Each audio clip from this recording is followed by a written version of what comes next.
Welcome, everyone. Thank you for joining us again. My name is Kevin Barron. I am the executive editor of Defense One, and it's a pleasure to have you here for our Intelligence Summit hosted by Defense One and NextGov. I'm very excited for our next guest, Michael Morell, the former acting director twice, I think, deputy director of CIA. And currently he's senior counsel, I have to read this one, senior counsel and global chairman of the geopolitical risk practice at Beacon Global Strategies, which is almost even a better title than the first one. Michael Morell, thank you for joining us. Kevin, it's great. It's great to be with you. And certainly that is a mouthful, the current title at Beacon.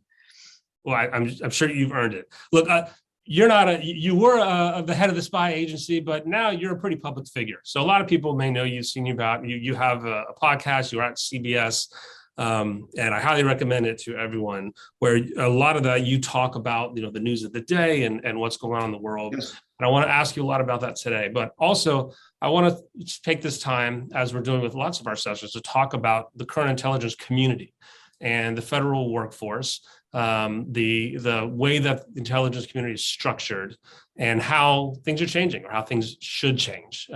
We've been through this period where we came out of the 9/11 years, and last year everything we wrote about was this, the latest version of a pivot to China, and it was China, China, China out of the Pentagon and the military world. And of course, in the last few months, it's all eyes on Russia. So let's talk a little bit about that at the top and kind of widen our scope. Russia, as for immediate concerns, long-term concerns, give us your lay of the land of what to expect going forward. I know nobody can make great predictions of what Putin's going to do, but I will. How about I start it off like this? You recently called Putin's invasion of Ukraine the biggest strategic blunder a major power has made since Hitler invaded the Soviet Union during the Second World War. Do you still feel that way? And what do you think the intelligence community's job right now is, looking at the conflict? What are we learning from what we're seeing? And how do you think this conflict is going to change the intelligence community's DNA, its makeup, its mission? Yeah, Kevin, there's a lot there to unpack. Let's start with, the conflict itself. I do think this is a strategic blunder. I think that even if Putin is able to right himself here and somehow come out of this with something, and it's not clear that he'll be able to do that at this point, something being a negotiated settlement where he gets something of what he wanted. He and Russia will be an international pariah for as long as he is governing that country. One of the deep ironies here is that Vladimir Putin wanted to go down in history as the man who rebuilt Russia and made it great again. And because of what he's done in Georgia in 2008 and in Crimea in 2014 and in Ukraine today, he is going to go down in history as just the opposite. He is going to go down in history as a leader of Russia who significantly weakened his homeland, his nation. And he may not even survive this. But even if he does, Russia's future is over for a very long time here. And that's a very sad thing for a proud country. So, we at Defense One came out just on this week with our annual, we call it a State of Defense package, right? And we started reporting these stories about the future of the Army and the Navy and all of the service branches back in January and in February. And when we interviewed the Pentagon leaders at the time, China was the word, right? Still, even though Russia was amassing forces, it still wasn't clear how far Putin was going to go or what was going to happen. But it's China, China, China. So given what you just said, how this may change Russia's future inevitably, whether Putin survives or not, it's changed things. How much does the United States need to pivot away from China and back toward Russia, or keep its eye on the ball that no, China is still that major competitor? This is more of a short-term concern. So I put myself in the latter group. China is still the strategic challenge of our time. That's not going to change. Russia is, because it has nuclear weapons, right? That's the only reason this matters. He would not have invaded Ukraine if he didn't have them. And if he didn't have them, we'd be all in, right? We'd be, we'd be helping Ukraine much more than we are today. This is really all about nuclear weapons at the end of the day. But Russia, for years, right now, for a couple of decades, has been heading in the wrong direction as a society, as an economy. So it is weakening. And it is going to continue to weaken. And Putin has now accelerated that weakening. China is just in the opposite. It is heading in just the opposite direction, right? It's strengthening itself. So it is a much more capable competitor. So that's where the focus needs to be in the long term. But I think this is a reminder that the intelligence community and the military really need to keep themselves focused on the entire planet, right? I remember a coup in Nicaragua during my time as deputy director. And I think CIA had 2 officers there. And, we were firing questions at those 2 officers. And, we had very little understanding, and the president of the United States wasn't happy, right? That we didn't have the kind of understanding he wanted. So it's a reminder that both our intelligence community and our military need to have a global view. Even if you are heavily focused on one part of the planet, right, China, you do have to keep your watch on everything. You said earlier you think whether Putin survives this or not. Do you think Putin survives this war? I don't know. It really, it will depend on how it plays out. It will depend on whether he orders his military to do something so horrific that they say, no, we're not going to do that, and it's time for you to go away. Even more than we've seen. Even more than we've seen, right? Chemical weapons, biological weapons, tactical nuclear weapons, right? It also depends on what happens in the streets of Moscow and other major cities in Russia. Do the demonstrations get so large that Putin orders his National Guard to shoot the demonstrators? Yeah. And the National Guard says no, or the military says no, and you're done, right? So it really depends on how this plays out going forward. But I think it's safe to say that he is in more trouble today politically than he has ever been. What do you make of the reports of FSB leaders being iced out or detained? I'm not sure what's been verified or confirmed, but isn't that a major sign of not just weakness, but potential collapse of his control? Yeah, I'm smiling here a little bit, right? Because policymakers always blame intelligence officers for policy failures. Putin created an environment during his entire time as leader of Russia where he made clear he didn't want to be told bad news. And that's exactly, as a leader, right, that's exactly the opposite of the kind of environment you want to create.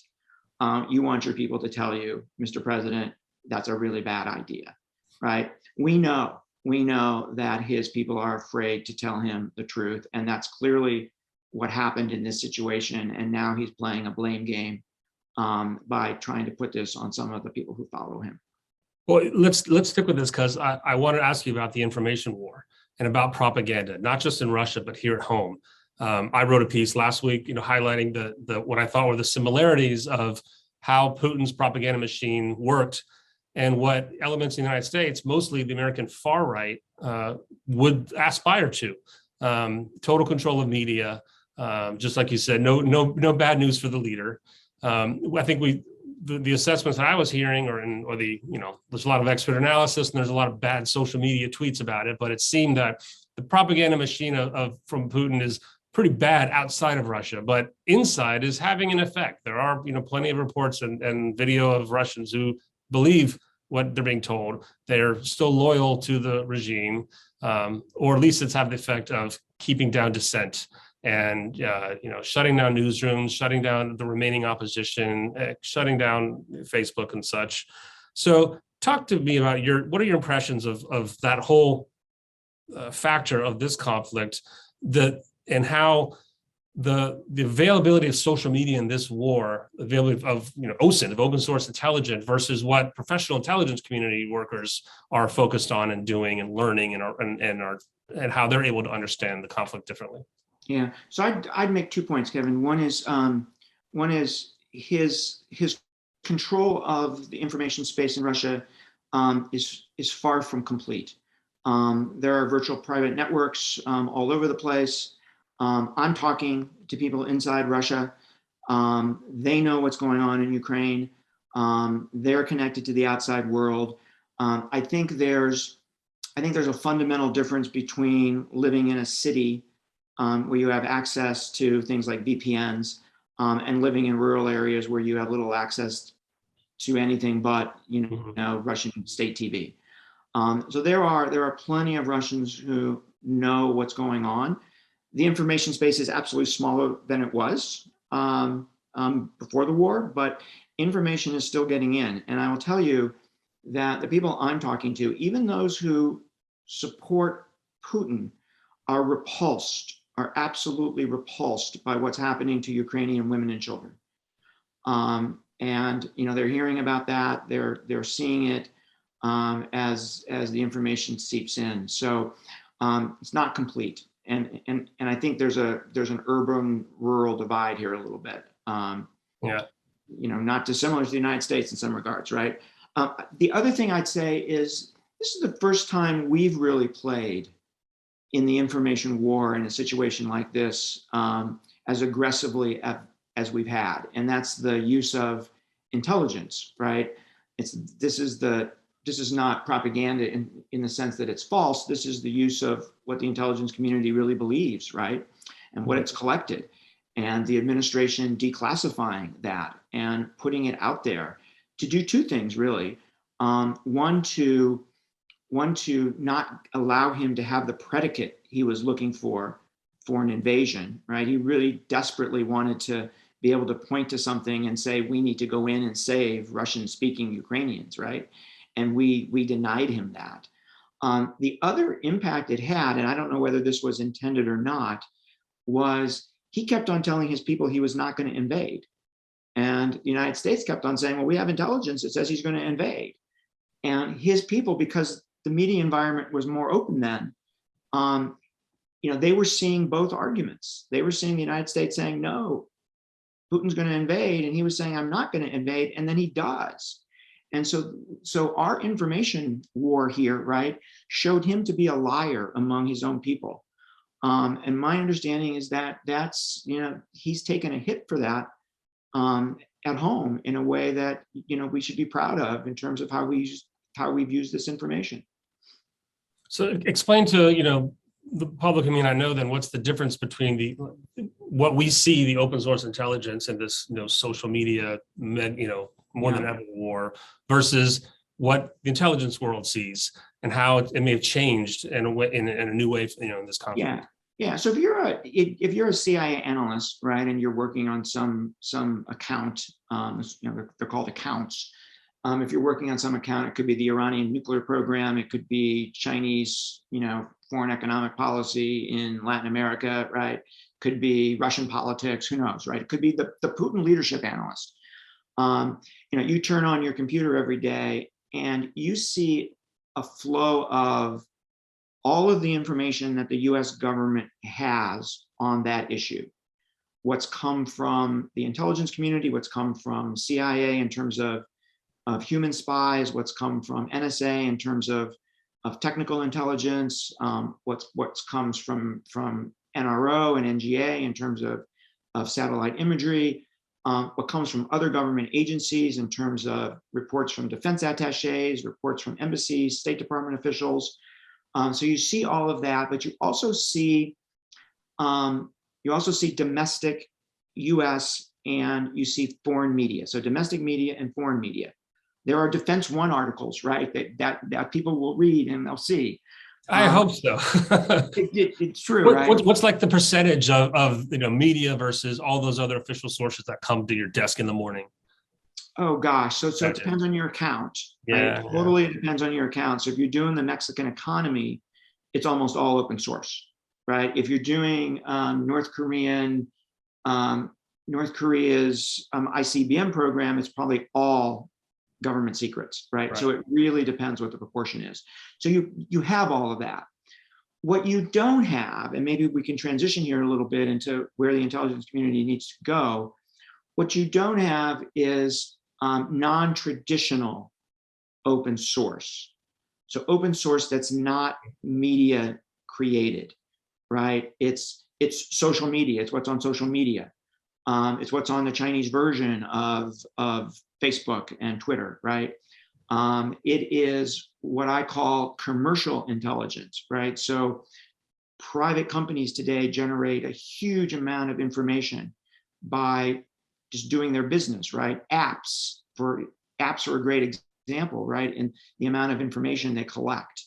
And I would say the intelligence community is far, far from where they need to be in using that kind of information, in bringing it in a way that protects our privacy and civil liberties, but brings it in a way that helps them assess what's happening in the world and giving the president a better picture. So that's interesting. So what does the intelligence community need then to catch up to where they need to be? People, technology, money, office? Oh gosh, they need so much. They need so much. Let's go through it. So they need an awareness of the value of that information.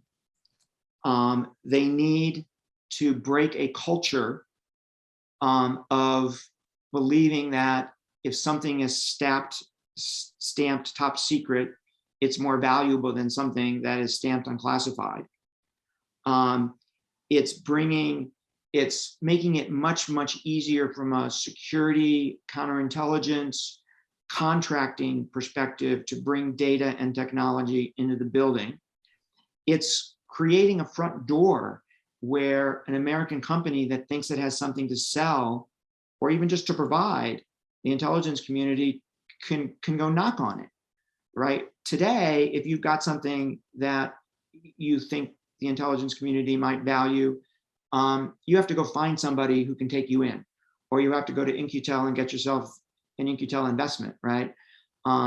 There's very few agencies that actually have a front door for people to knock on.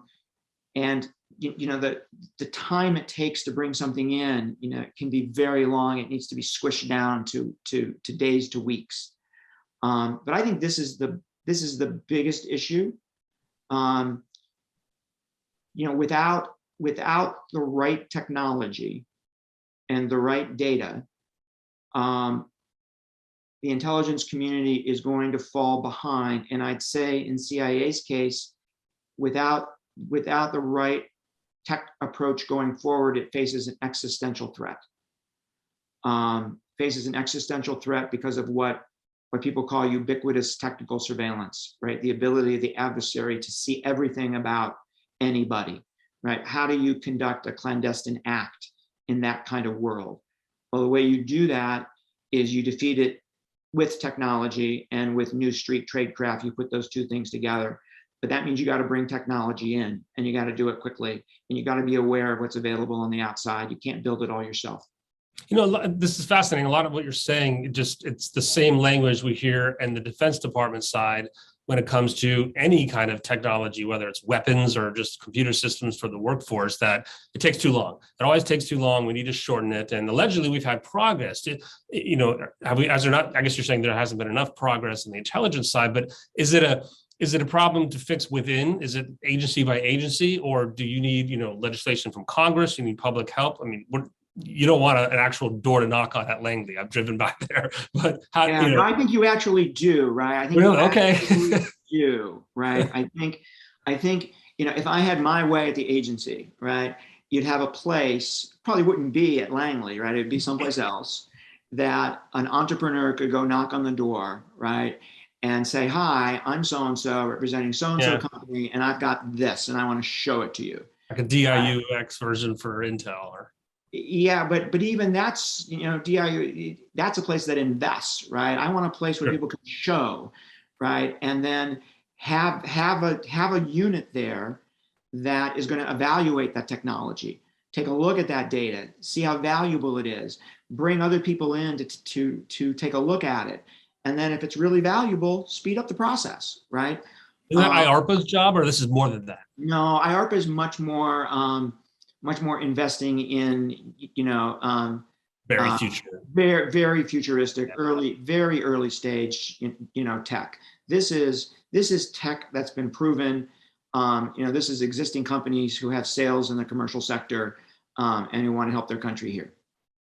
Okay, so other than a front door at CIA for the latest, I can just see a line of snake oil salesmen and pedal carts, with the latest apps to spy on your grandmother or whatever else you need.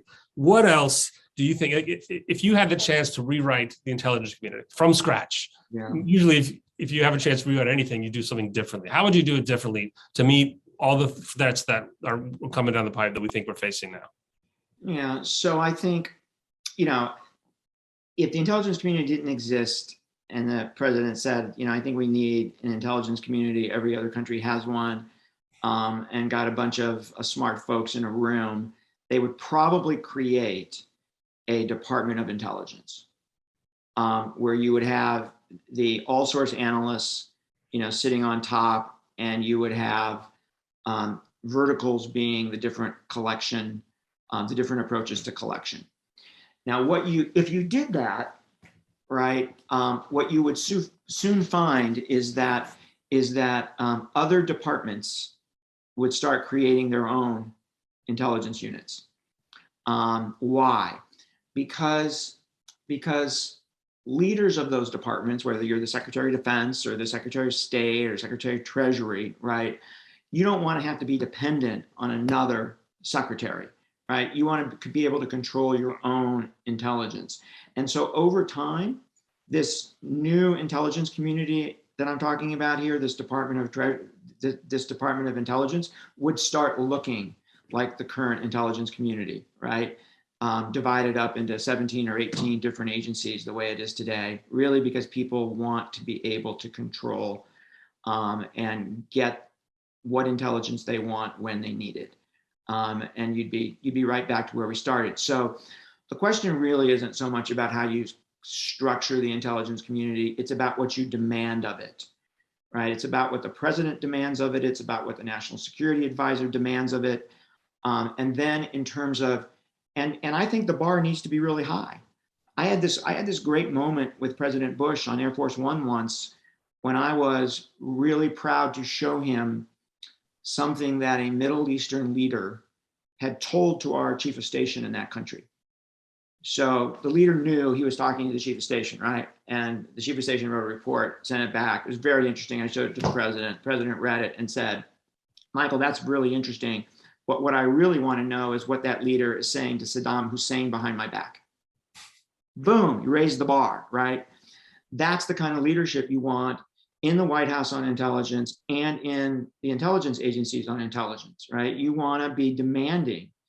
I made the mistake once of telling President Bush that collecting intelligence on North Korea was hard. And he said, Michael, I don't care. I still expect you to do it. I don't care how hard it is, right? It's your job. So again, right, somebody who's demanding of the product that they want. And I think that's probably the most important ingredient in the intelligence community being where it needs to be, is having leadership that is going to push these things. Now, back to the importance of technology for a second, right? Bill Burns did this big review of intelligence at CIA, and he made a number of changes, and everybody focused on the creation of a China Center. That wasn't really the interesting thing. That was a no-brainer. The interesting thing were 3 changes he made to try to improve technology adoption on the part of the agency. He created a CTO, never had a CTO before, Chief Technology Officer. He created a new analytic unit to both look at overseas commercial technology developments and bring technology into the agency. And he created something called a Technology Fellows Program, right, which is meant to mirror the White House Fellows Program, to bring in the best and brightest for a year, right? And then hopefully when that year's up, some subset of them will decide to stay for a career, right? So you can up the technology game of the workforce, right? Because the workforce turns over very, very, very slowly. And so you need to find ways of increasing the technology savviness of the entire workforce. Well, good segue. Let's talk about the workforce at our the time we have left. couple of things I wanted to ask you. One is about how intelligence is perceived to the public right now, and the climate of trust with government, with institutions. It's at a low. We know it is. The one issue I keep coming back to as an example, as kind of maybe a bellwether, is trust in the China threat hype or believability. How are Americans supposed to think of China, right? So is LeBron James a hero or a goat in the old bad way for still wearing Nikes that are made there, right? Anybody who does business with China, according to some political circles, is an enemy of the state. We've seen a similar, much more short-term and pronounced version of this with Russia, right? The whole world is turned on Russia. You can't do business with them. You're not allowed, right? If you're, the one remaining Papa John's franchisee is getting raked over the coals for keeping his business alive. So how much does it matter that the Americans buy into this, to the threat warnings like China, like climate change even, or how much does it change the ability of policymakers to follow through on what people think needs to be done to keep the country safe? Yeah. So the first thing I'd say is in my view, China is the most significant challenge that we have faced since the Second World War. So this is more significant than the challenge we faced from the Soviet Union. But I didn't say China threat, I said China challenge. And whether it becomes a threat, in my mind, really depends on what Washington does going forward and what Beijing does going forward. And right now, both governments are on a path towards the US-China relationship being a Cold War kind of relationship. And it doesn't have to be that way. And I worry that it's become politically convenient to bash the hell out of China.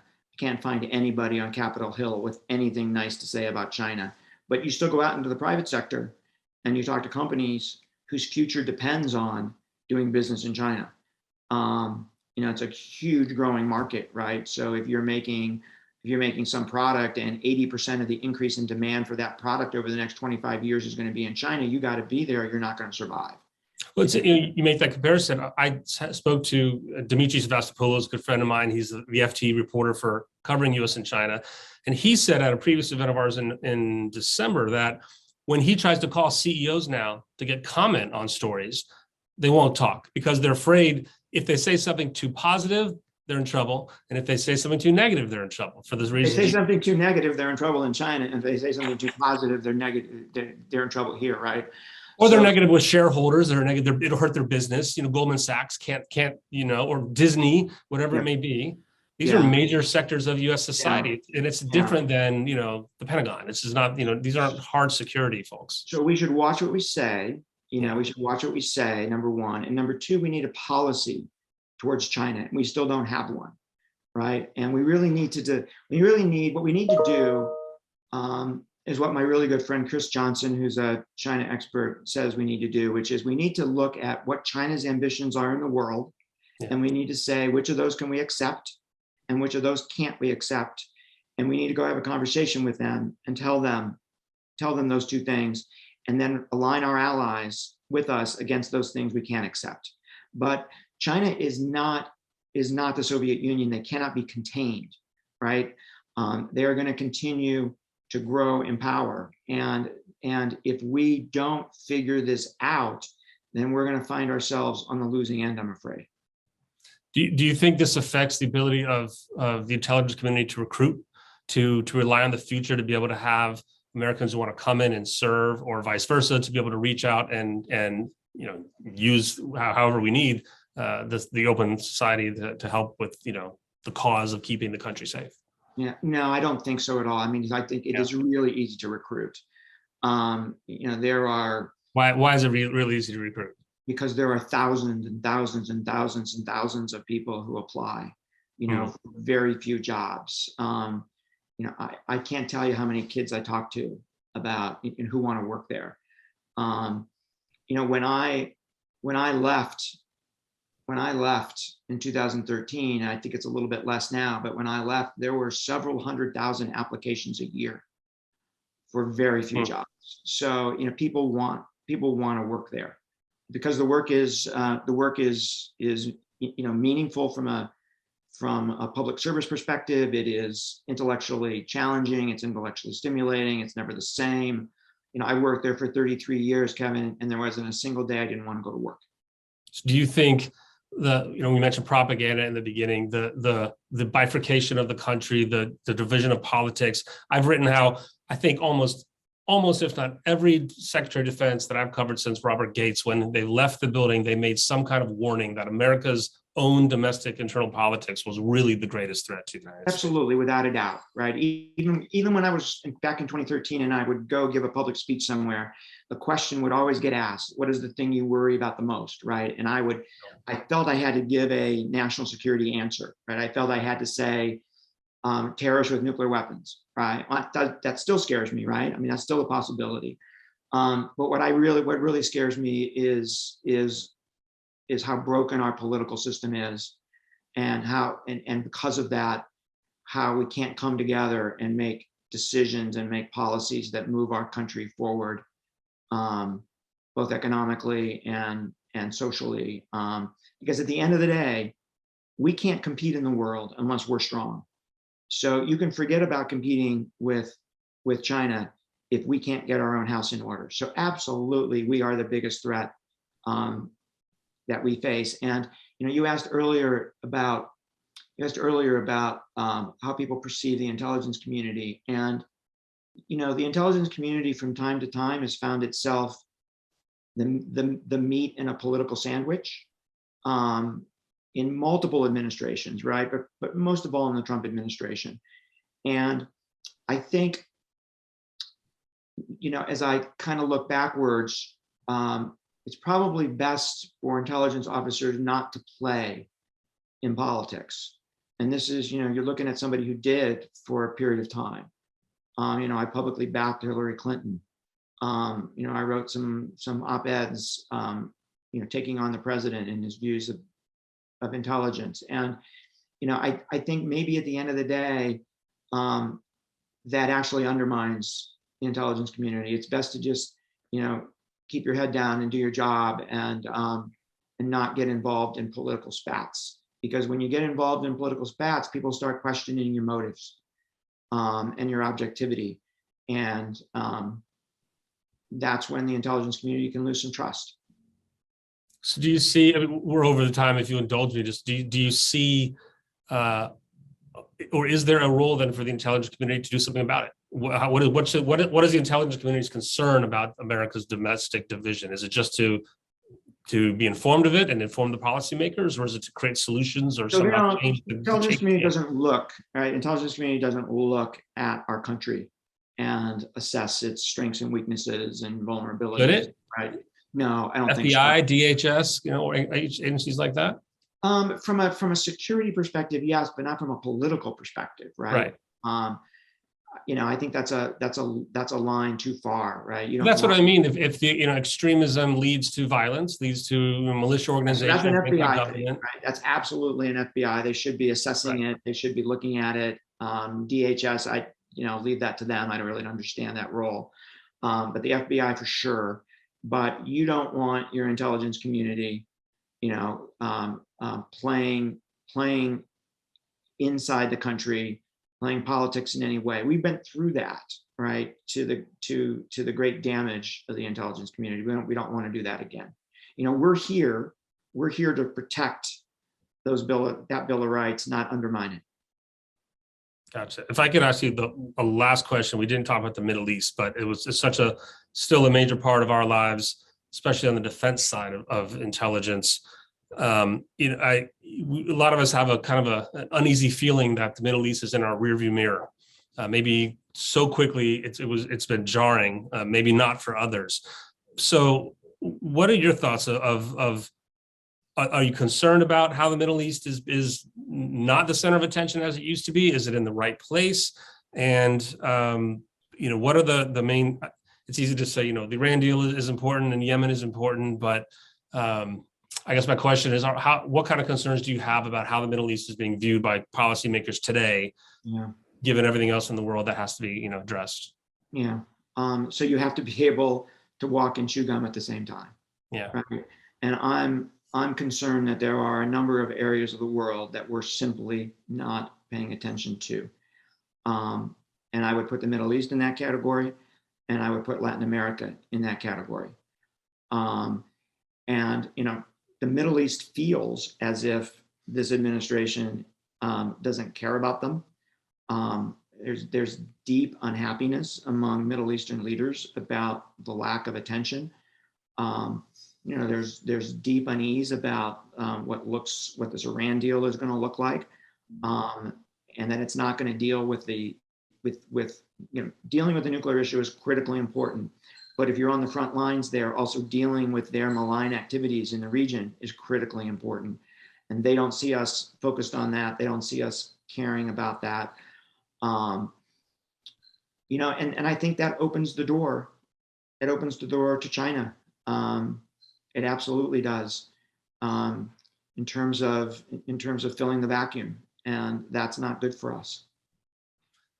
Michael Morell, former acting director, deputy director, CIA, Beacon Global Strategies. Thank you for joining us. I think, and for the extra time.